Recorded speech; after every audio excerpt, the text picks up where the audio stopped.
actually controls money. When governments are deep in debt. Most people think governments control money. They don't, not really. When a government is deep in debt, control starts to drift, quietly, legally, and almost invisibly, into other hands. And that shift matters more today than most people realize. Right now, many of the world's largest economies are carrying debt levels that would have been unthinkable a generation ago. The United States, several European countries, Japan, trillions owed, rolled over, refinanced, extended. And yet, life goes on. Markets open, salaries are paid, nothing seems broken. That's what makes this moment dangerous, because the question isn't whether governments have debt. The question is, who gains influence when debt becomes permanent? To understand that, we need to step back. A government doesn't fund itself the way a household does. It doesn't save first and spend later. It spends first, then it borrows. When tax revenue isn't enough, and it rarely is, governments issue bonds. These are promises. I'll pay you back later, with interest. At first, this looks like control. The government sets the terms. The government prints the bond. But here's the shift most people miss.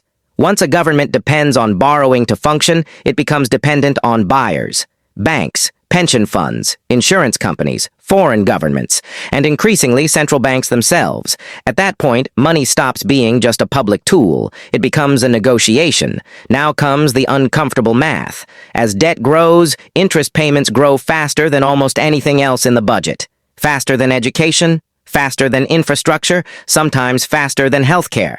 So governments face a quiet constraint. They can't let borrowing costs rise too much. Because if interest rates spike, debt servicing explodes. Budgets fracture. Politics destabilize. This is where control subtly shifts. Central banks are supposed to be independent, technically separate from government. But when public debt is massive, independence becomes flexible. Interest rates aren't just about inflation anymore. They're about survival, keeping markets calm, keeping refinancing possible, keeping the system rolling forward. Now add one more layer. Financial markets don't vote, but they react instantly. If investors lose confidence, borrowing costs rise, currencies weaken, capital moves elsewhere. So governments begin to govern around markets. Policies are framed to reassure bond buyers. Spending promises are shaped by credit ratings. Economic decisions are filtered through one question: how will markets respond? That's not a conspiracy. It's an incentive structure. And incentives shape power more reliably than laws. There's a quiet irony here. The public debate focuses on elections, parties, and ideology. But the most powerful pressure often they can stimulate, but not too much. They can raise rates, but not for too long. They can promise change, as long as it doesn't disrupt confidence. Debt doesn't remove control overnight. It erodes it gradually. And because the process is slow, most people never notice. The long-term risk isn't collapse, it's stagnation. An economy optimized to service past obligations instead of building future capacity. A political system constrained by financial fragility. A society where big decisions feel oddly pre-decided. So who actually controls money when governments are deep in debt? No single villain, no secret room.